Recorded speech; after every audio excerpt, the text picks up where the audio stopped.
El autismo no es una enfermedad, ni tiene cura, porque no es algo que deba ser curado. Es una forma distinta de percibir, sentir y experimentar el mundo. Vivimos en una sociedad que muchas veces mide el valor de una persona por lo que encaja dentro de una norma, entre comillas, olvidando que la diversidad humana es precisamente lo que nos enriquece. Muchos padres, al recibir el diagnóstico de autismo de su hijo, sienten miedo, culpa o confusión. Es normal, pero también es importante saber que el autismo no es una sentencia, es una invitación a ver el mundo desde otra perspectiva. No es falta de amor ni de crianza. El autismo no es causado por malas decisiones parentales tampoco. Es una condición neurobiológica. Pueden comunicarse, solo de que la manera en que lo hacen es diferente. No todos los autistas hablan, pero todos se comunican si se les brinda el espacio y los medios adecuados. En el día de hoy tendremos el tema Rompiendo mitos, todo lo que los padres deben saber sobre el autismo. Hoy en Mujeres en Tendencia damos la bienvenida a Lynette Betances, experta en terapia del habla y psicología clínica. Hoy nos acompaña para hablar sobre un tema de gran importancia, rompiendo mitos, todo lo que los padres deben saber sobre el autismo. Prepárense, porque es una conversación llena de información valiosa. Bienvenida, Lynette. Bienvenida a este espacio. Bienvenida, Lynette. Qué chulo, Catherine. Lynette es muy querida. Pude ver en las redes muchas personas pues allegadas, pues dando su like y expresándome vía DM cosas bonitas sobre ti y sobre todo sobre tu trabajo. Gracias. Pues Lynette Betances es psicóloga clínica, egresada de la Universidad Central del Este y especialista en patologías del habla y del lenguaje.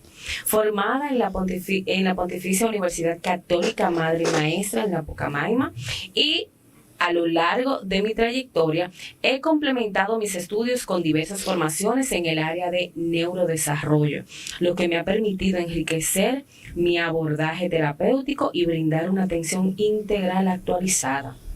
Se desempeña como terapeuta del habla y del lenguaje en poblaciones tanto infantiles como adultas, así como también en el ámbito académico como docente, comprometida con la formación de nuevos profesionales en el área. Actualmente ofrece sus servicios en el centro Get Well, donde acompaña a pacientes en su proceso comunicativo con empatía, dedicación y profesionalismo. Un aplauso para Lynette. Claro que sí. Una vasta preparación. Preparada. De verdad, bienvenida. Muchísimas gracias por permitirme estar aquí en esta tarde. Qué bien. Lynette, en el día de ayer, cuando se subió el flyer, ese video a las redes, la verdad que también a través de Mujeres en Tendencia Radio Show en Instagram, tuvimos personas que nos estuvieron dando las gracias por este contenido que vamos a tener el día de hoy. Al parecer, y uno se da cuenta por las veces de interacción y por las veces de compartidos, que realmente hay un llamado de atención. Sí, realmente hay un llamado de atención y hay una población que necesita realmente saber desde una fuente segura cómo podemos apoyar, cómo podemos conocer e interactuar con niños y adultos, porque a veces nada más nos enfocamos que son niños con autismo. Esos niños llegan a ser adultos. ¿Cómo podemos incluirlo y darle más calidad de vida en ese sentido? Y hay muchos mitos alrededor del mismo. Y en mi práctica diaria, pues llegan los padres con esos mismos mitos que yo tengo que desbaratar y poder cambiar ese orden de pensamiento para poder que si en caso que tengan un familiar cercano o sus hijos tienen autismo, cómo poder aceptar, porque esa es una de las principales temas que no aceptamos el diagnóstico como tal, la negación, esa negación y todos esos comentarios alrededor que vienen en torno a la condición Claro. y al diagnóstico, Sí. y las posibles habilidades que pudiera tener el niño, esas ansiedades, a qué podemos lograr o no con él. Tú sabes que nada más el hecho de ya uno tener un positivo de embarazo en las manos, ahí comienza la angustia y la preocupación y cómo vendrá, y Claro. cada vez que vamos al ginecólogo, eso es preocupado. O sea, son 9 meses preocupados, y después de ahí ya tú sabes, hasta que la muerte nos separe. Porque es un ser humano que no sabemos, o sea, 9 meses dentro de la incertidumbre sin saber. Ahora, ¿en qué momento podemos comenzar a darnos cuenta, luego que tenemos ese bebé, que hay algo que tenemos que prestar atención y tocar ese botón? Normalmente nosotros podemos ver signos de alerta desde el año, donde vemos que el vocabulario es bajo, el contacto visual, la atención al llamado, porque ya un niño de 1 año, en términos promedio, pues sí ya puede responder a su nombre, tiene un vocabulario que sea de 2 o 3 palabras, que ya uno se va a dar cuenta de esa interacción que el niño tiene con el ambiente, la forma de jugar. Eso es sumamente importante, cómo juega ese niño. O sea, ahí nosotros podemos diagnosticar, podemos ver de la manera que utiliza esos juegos, a lo que nosotros le llamamos juegos simbólicos. Es decir, que si hay que coger una moneda y hay que entrar en un sitio, que él sepa o tenga la intención, y no sea estrellarla o tener un juego brusco con ella, o no funcional, que también le llamamos de esa manera. En mi caso, en mi familia, tenemos un niño con el espectro autista, y una de las cosas que nos dimos cuenta era que él tenía un solo juguete, que era el que más le gustaba, y a ese juguete él le daba la misma forma y ordenaba cosas pequeñas y ordenaba. Y es bueno que tú resaltes esa parte de que desde el año uno puede venir dándose cuenta de las señales que uno puede tener con el niño y acudir donde un profesional. Sí, y podemos comenzar con la atención oportuna, o sea, o lo que le llaman también atención temprana, estimulación temprana.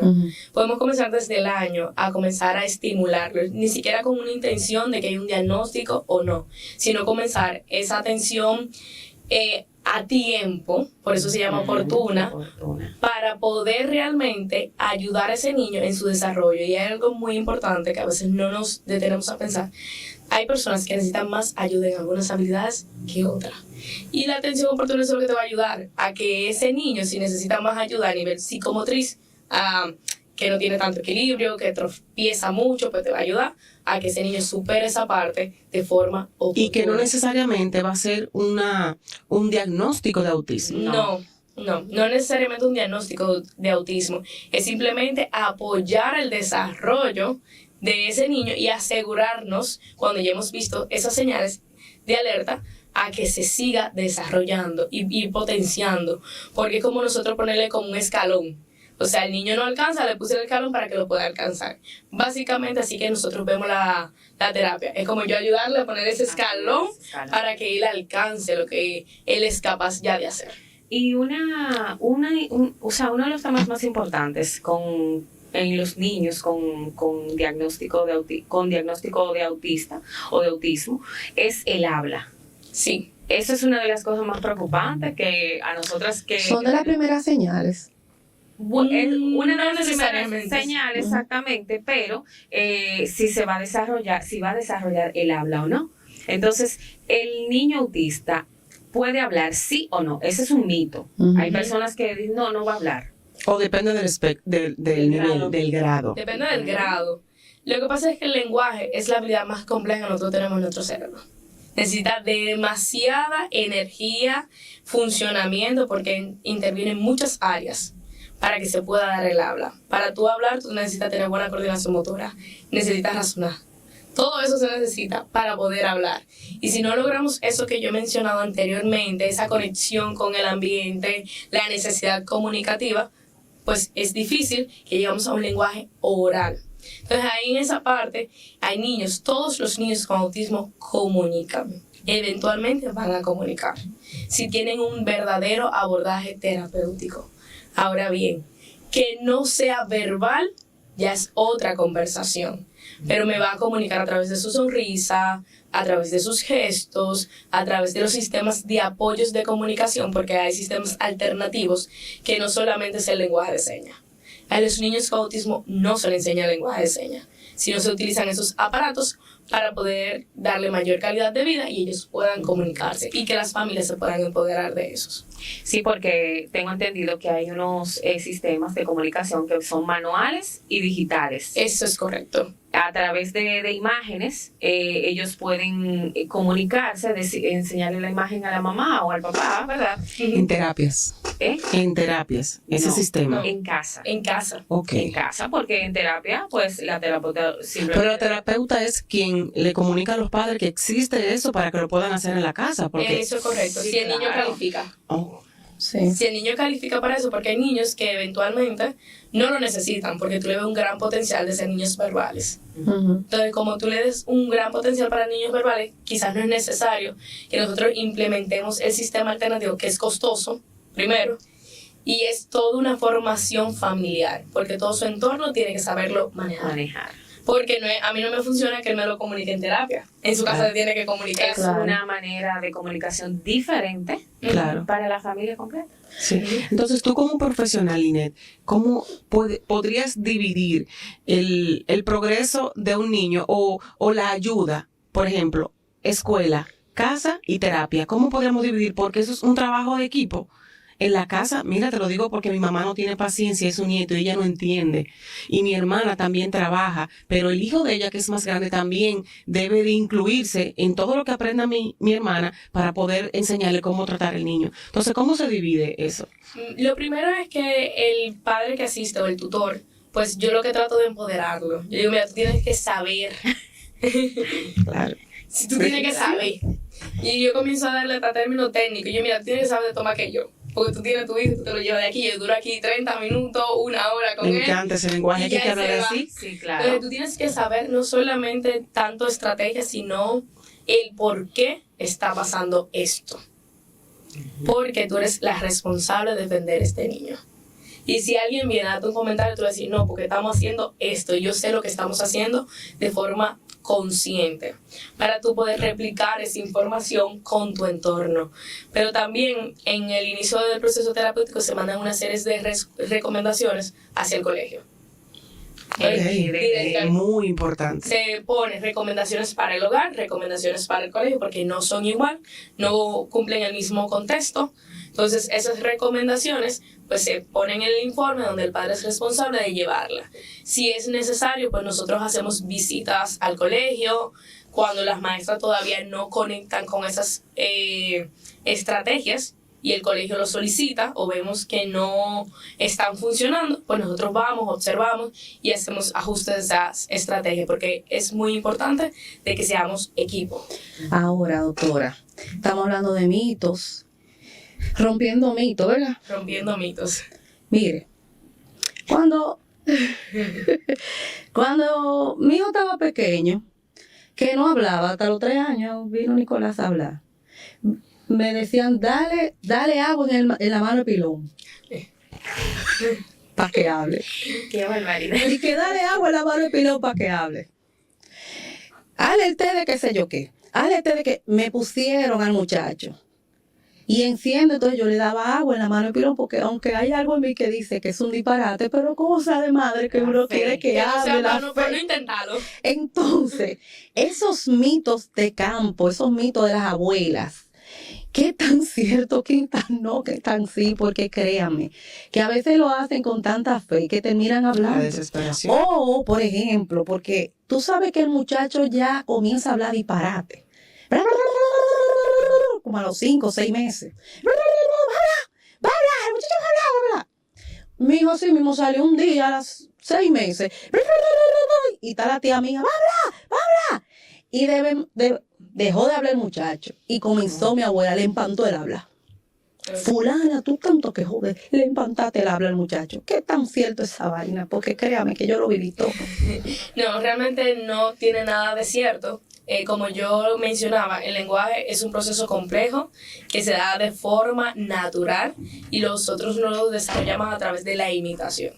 Muchas veces también por la parte de la necesidad comunicativa, que es muy común, que es un primer nieto o el primer hijo, le damos todo, pues él no tiene la un niño que guacho. y también esa habla de bebé. De muñequito. Entonces, esa habla de muñequito, de De bebé. ñoño. Ajá. Entonces, eso tampoco a veces ayuda. Porque, por ejemplo, ahí usted tocó un tema. Él precisamente viene a ser el primer nieto, primer sobrino, primero. No tenía, entonces los adultos no tendemos a estar como una gallareta entre el muchacho no escuchaba a nadie hablando. Exactamente. Sí. Ese era otro tema. Entonces, como él no escuchaba a nadie hablando, probablemente eso fue un caso por falta de estimulación. Entonces, cuando vamos al historial clínico, podemos determinar, no, mira, esto es por falta de estimulación, vamos a estimularlo, y estamos hablando de un retraso en el desarrollo del lenguaje. Doctora Linet, ¿qué tú podrías decirle a esos padres que dicen que cuando el niño ya tiene 2 años y no habla, y dicen, no, déjalo, que es que yo hablé a los 5? Yo hablé a los 5 años, él va a hablar después. Eso se hereda, doctora. Hay una predisposición genética, evidentemente. Vamos a ampliar esa pregunta después de la pausa.